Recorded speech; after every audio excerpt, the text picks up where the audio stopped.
Welcome.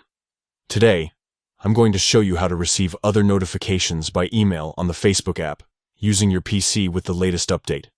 This simple process ensures you stay informed about important Facebook activities directly in your email inbox. Let's get started.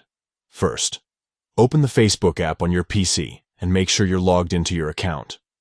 Once you're on the home page, look to the top right corner and click on the notifications icon. It looks like a bell. This will open your notifications panel.